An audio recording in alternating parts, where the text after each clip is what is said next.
So let me tell you 3 things that will make you stand out as a film composer nowadays. The first thing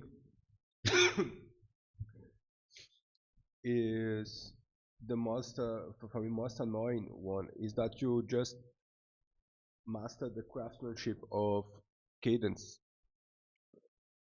It is amazing how many composers they are good, but exactly in the articulation of form parts, they mess everything. So this is not about composing a perfect half cadence everywhere or perfect authentic cadence everywhere, but it's about the ability of articulating the form well. So what ends ends, what doesn't end doesn't end, what is an interruption really sounds like an interruption. What is a climax has also a harmonic climax, not only on the orchestration, and the ending of a very, let's say, sophisticated, full orchestrated music is really a different ending, an expressive ending that concludes everything that you spoke in the previous bars of music. Okay, so the ability of mastering cadence in a general term, so the articulation between form parts. Many composers mess this. I don't know how, which is the reason. They develop in other aspects, but this is always like bad, and it brings the level of expression of your music to a very low degree. And I don't care if you have 300 likes. Do you understand? I am speaking a very technical problem.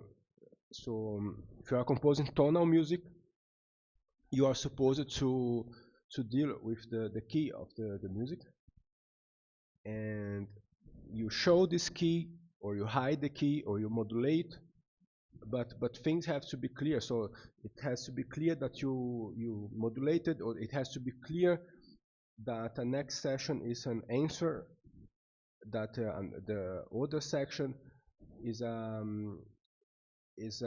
very like ironic or almost cynical type of ending. But you have to master this. And what we have situations where the composer tries to give the impression that he wanted like this, but he didn't want like this. He can't compose the cadence, and I could check this. I could check this with students of there from the conservatory where I teach. So play a cadence on piano, so they can't. It's amazing what happens. So I agree that is in a professional level, the topic of cadence is not easy, and with orchestration, it's not easy. So, but I'm not speaking about being easy or not. I'm speaking about if you master this aspect, if you are good managing the different types of endings and managing the expression that you want to give and wants to different type of endings, you will stand out. Now, a second thing, you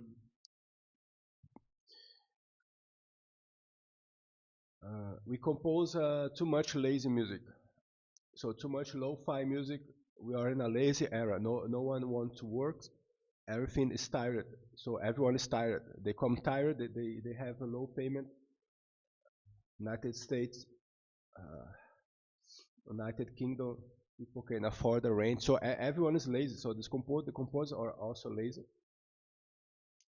And we have two types of composers in this level. So the lazy composers who are really lazy and it sounds lazy and it sounds bad, and the composers who are efficient. So they work fast, they are intelligent, they have an intelligent template, an intelligent workflow, and they do things faster. But also these types of composers, they compose so much low-key music. It's everything too slow. So this problem is also with avant-garde composers. Okay, so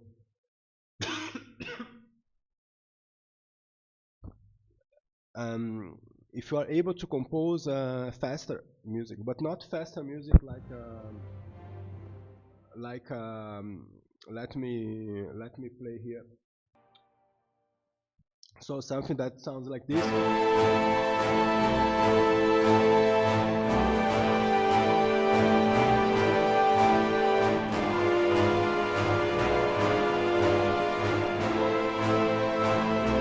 Something annoying like this, repetitive. So we have a lot of music like this today. They call this action music, but our action music today almost sucks. So if you can play action music that is actually flexible, imprevisible, and with a lot of movement, at least the type of the soundtrack of the Medal of Honor. Let's take a look. So let's take a look at this Medal of Honor. So the radar train.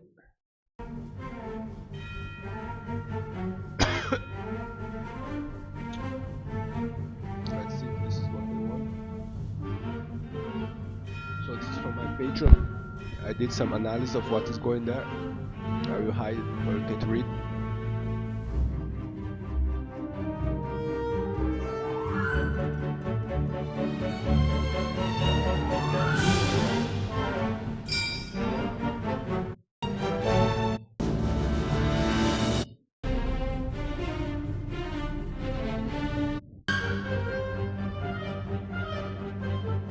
Okay, actually this is the minimal acceptable level. So it's very repetitive. It remembers a little bit of the Elmer Bernstein. I think there is a better example here.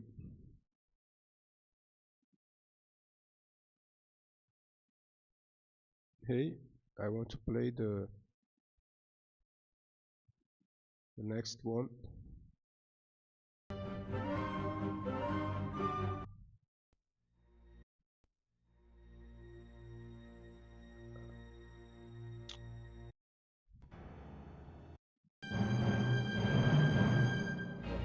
This one.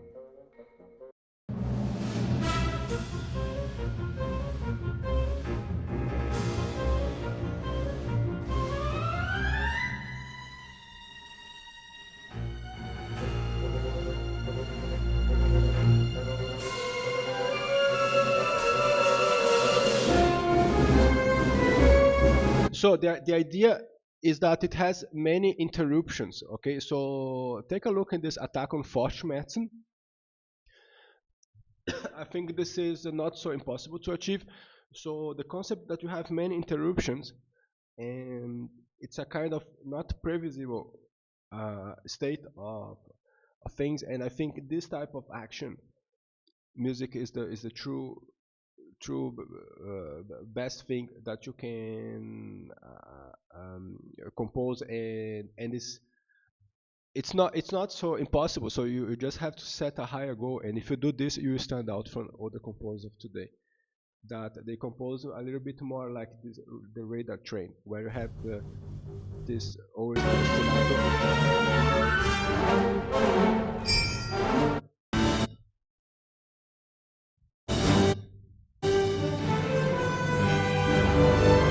but still this one is very good. Okay, so you have a very clear motivic treatment. I won't speak about this. This is another thing that might find you might make you stand out. There are other things that make you stand out, but it's critical the situation with our fast and action music. So too much lo-fi things. So take a look on Attack on Fortschmerzen, and take a look on Um, this let me remember this guy. I heard a lot of this. Uh,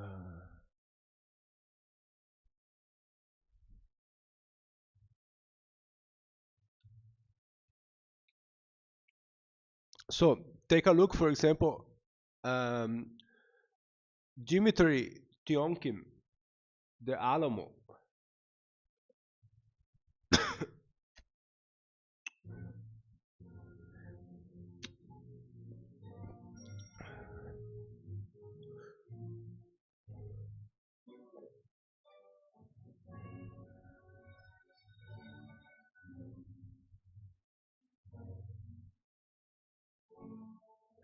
So this is what I mean.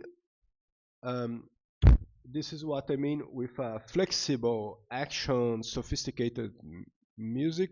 So you see that in a short amount of time we have a, a variety of musical ideas that are already displayed, but without lacking of harmony with each other. So they combine still.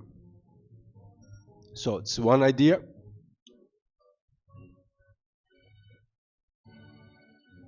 Now it's another thing.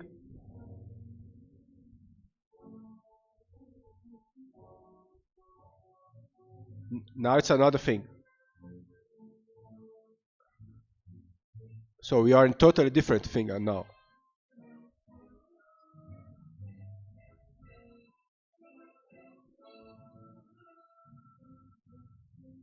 It changed again. Okay. Although the rhythm is very martial and precise, so it's still a type of march, but a very sophisticated uh, march that we can call action music in a true sense. So if you are able to develop this type of musical section, you will stand out. Now, I'm not speaking. um, I'm not speaking. It's not like this. You compose like this, then tomorrow comes a director in your door and he wants to work with you. Um, I'm not giving business tips, okay? I am giving aesthetic tips. So, what makes your art better? So this should be your concern, and a director should be able to appreciate exactly the composer that wants to do better art, and the directors that don't think like this. So what can we do? Uh, then this would require another type of lesson, so a pure business networking lesson. So in this lesson, I would recommend you to compose music like Britney Spears and Backstreet Boys. So it would be way more likely that you find someone who wants to work with you, because this is the more popular genre of music, and classical music is just 1% of the total income or musical of the musical industry. It's not something like this. So I'm talking to artists, um, and hoping that this has a good business outcome as well. And these things, I don't believe that they are in substantial contradiction.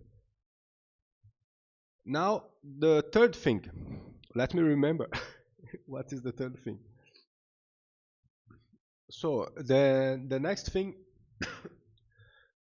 is theory of film scoring, or better said, theory of music to picture. The theory of music to picture, the aesthetics of bringing music and stories together. Okay, the dynamic between story and music. Many people speak about film music theory, but this is another thing. This is the harmonic language and orchestrational language used in many soundtracks that became iconic or influential. But this want to make us stand out so much. So many composers, I think, they are also good at imitating the iconic um, soundtracks, the canon, because they are good at identifying the cliches and they repeat this forever, like the typical John Williams flute in action scores that actually came from Liszt. So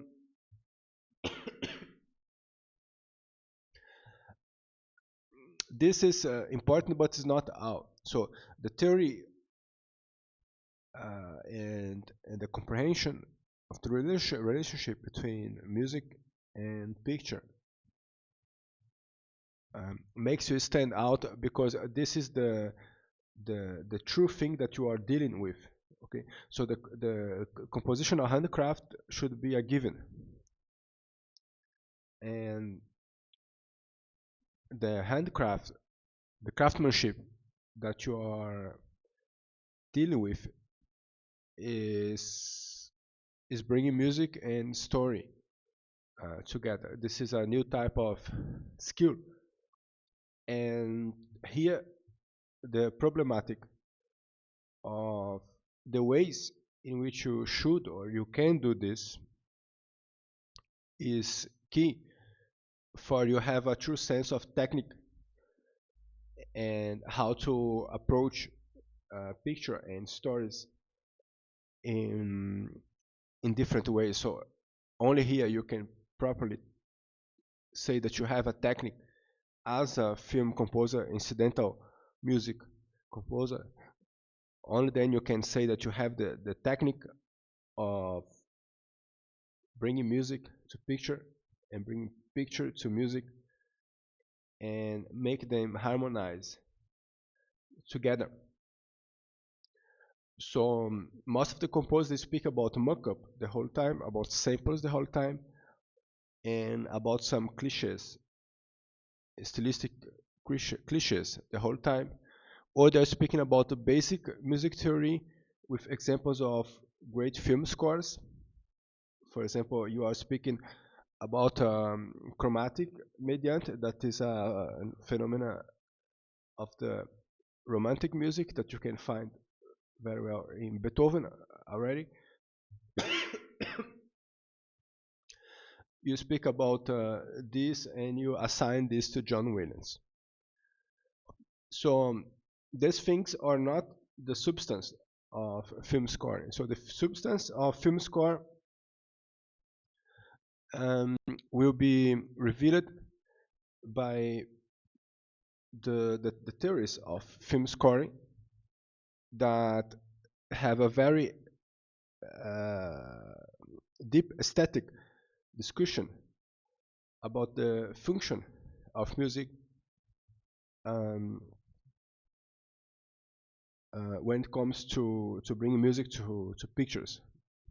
So if you have a notion about this, you will stand out, because when you speak with a film director, now the film director feels that you get it. Okay, he will feel that you understand what is going on in his side. So this is a very, very important recommendation, because imagine a film director is very likely to read about the theory of soundtracks if he's someone with a minimum level uh, of dignity. Uh, one time in his life, I think he should read, want to know more about sound charts and pictures, what is possible, what is going on. So this will bring you closer to your client. So these are my observations. Please remember to give a like. You don't have to pay to give a like. And let's see if at least I get the amount of likes that some average young girl with an average body gets today in the Instagram. So let's see if there is some value in what I'm saying to here. So and remember to leave a comment to generate some discussion. Not everything is black and white, so let's talk about it. See you later.